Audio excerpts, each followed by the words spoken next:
questions in the end.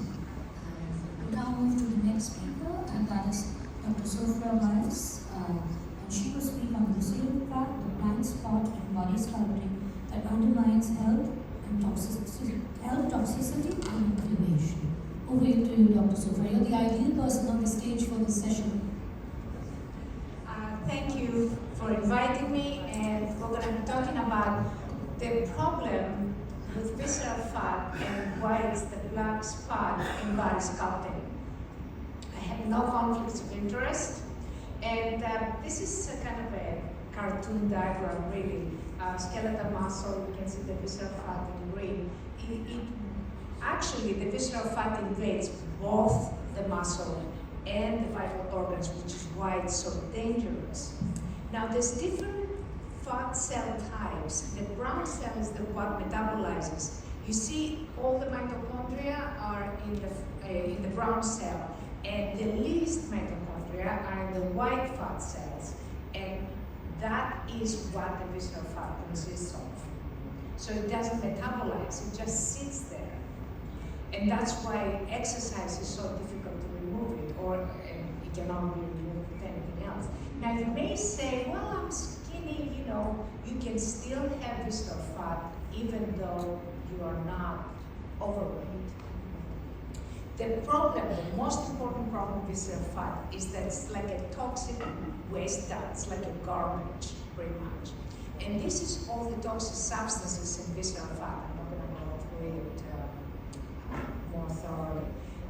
All of this information has been based on about 200 articles that every reviewed I have done.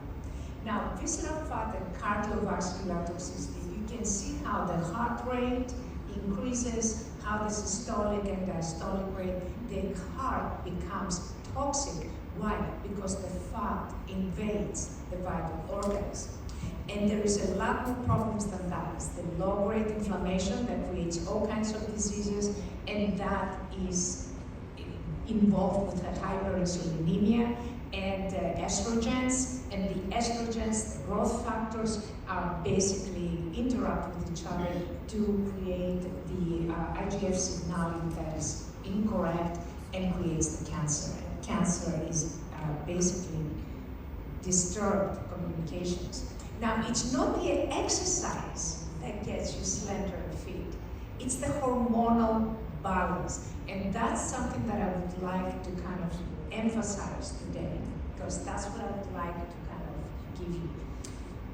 You can see you can have the hormonal belly that we call. You can have the cortisol increase that is going to increase, not just, it's going to increase your weight, not only your hunger, but also your weight. So that's the difficulty with lipolysis, is that results for rebound if your hormones are imbalanced.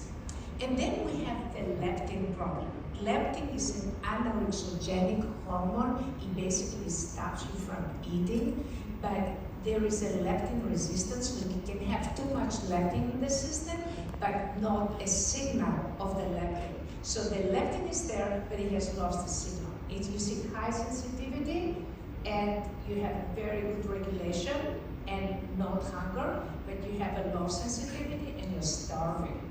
So the leptin must be within the normal range.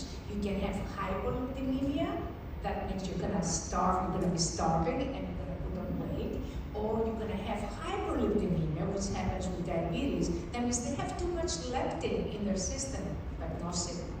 There is no communication. And again, it brings us back to the same thing. It's the communication between the hormones, it's the hormonal balance that keeps you healthy and keeps you slim and fit. Again, the insulin is a problem. Too little insulin, again, you're going to have the weight gain, you're going to have fatigue and weakness, and even seizures and coma and death. And the same thing with hyperinsulinemia. Too much insulin, but no signal. So it's there, but it's useless. And visceral fat has been associated with less adiponectin. That means decreased fatty acid oxidation and increased glucose synthesis. So you have more glucose, so you become more prone to diabetes. and higher CRP, which is inflammation. So visceral fat is basically inflammation. It has macrophages and T cells. You can see how everything is increased. Inflammatory kinases, interleukin, that's the interleukins are all the inflammatory agents.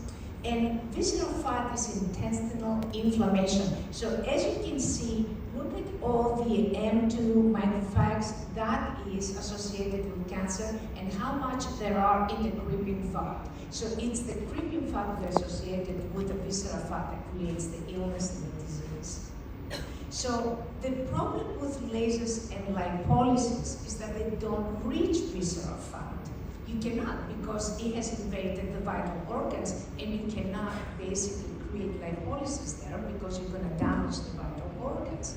There are some studies that are associated low-level laser and exercise that they have found some visceral fat reduction. However, a follow-up study by the same investigators did not replicate the results. So there is no external validity. But we're still looking for more studies of that. The other problem with lipolysis basically is that it cannot control appetite because people that are overweight, they have a hippocampal subnetwork problem.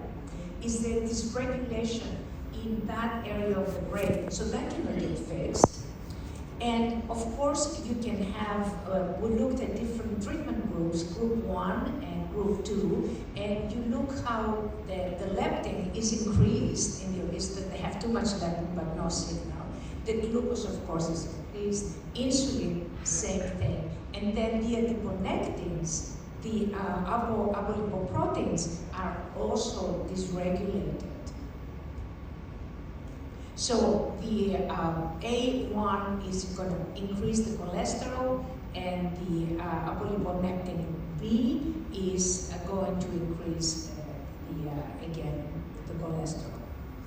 Now the problem when you don't control appetite, people are going to put the weight back. And what they tell you is that if you don't put on weight, your results after lipolysis are going to last. But if you're hungry, you're going to put on weight. And then you're going to put on weight in a different part of the body.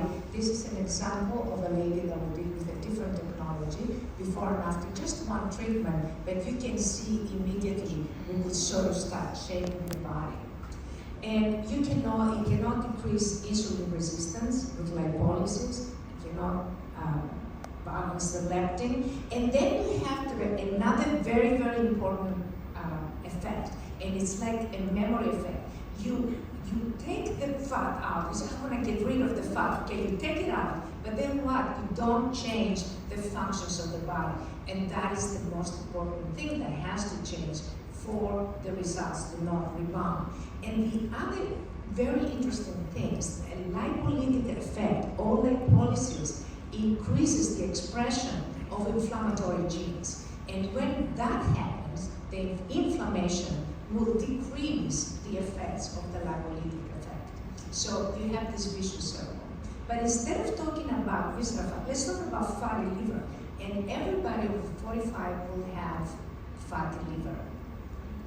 And it's about 25.2% of the population, and does lower the life expectancy. We looked at 95 articles with exercise, and there was significant improvements at the fatty liver. And I have published several articles. This is the most recent ones that I published. And what we found, this is a different modality, is effortless exercise, but we found energy increase, stress reduction, decreased cortisol, you see. And we have the visceral fat reduction, BMI, BMR were in the optimal range, fitness, and diabetic improvement. We also found decreased cholesterol and free T3 increase, so it boosts your metabolism basically, and hunger suppression. And the other very interesting thing is that if you destroy the fat, or if you kind of burn the fat, then you don't get the most important thing that is inside the fat that you can only get with exercise and different exercise modalities. And that's the stem cells. You see, the fat has stem cells that become mesenchymal stem cells. And that can actually be coordinated by the brain to repair the liver. So we did another study and we looked at different indices of the liver repair, like ALD, AST, and albumin, and we found significant decreases in the ALD, AST, and ALB, and increase in albumin. Creatinine was, and bilirubin were also in the optimal range, and in ultrasonography we found that there was a fatty liver decrease in about 80% of the population. It was not significant because 20% is not significant, but it was quite, everybody had, the significant was that everybody had an improvement, but only 80% had full repair. BMI was in a normal range, and this is all our results were significant in all of these variables, very significant. And then we looked at long-term effects. And what we found that after 7 months and only 6 treatments, there was an AST was optimally decreased. That's a study that was done in Kuala Lumpur at the Swiss clinic in Malaysia. And what they also found, they found ALT and when the ALT was higher, it went down to the normal range, and when it was lower, it went up to the normal range. So basically, it balanced the hormones. It balanced those. This was the most important thing. The GGT was the same effect. Some people had actually low GGT that was increased to be in the normal range, and the cortisol, same thing. Because if you have low cortisol, you can have Addison's disease, so it's no good. So if you have too high, you're going to have Cushing's disease. So the important thing is the balance. This is what's going to keep you healthy. And T3 was also significantly increased. This is my books that I have written. I've written 3 books that have been translated in 12 languages, and the articles that I have based all of this research of the PowerPoint that you heard today. And with this, I would like to thank you. And if you need to reach me, you can reach me at science@iellios.com. Thank you.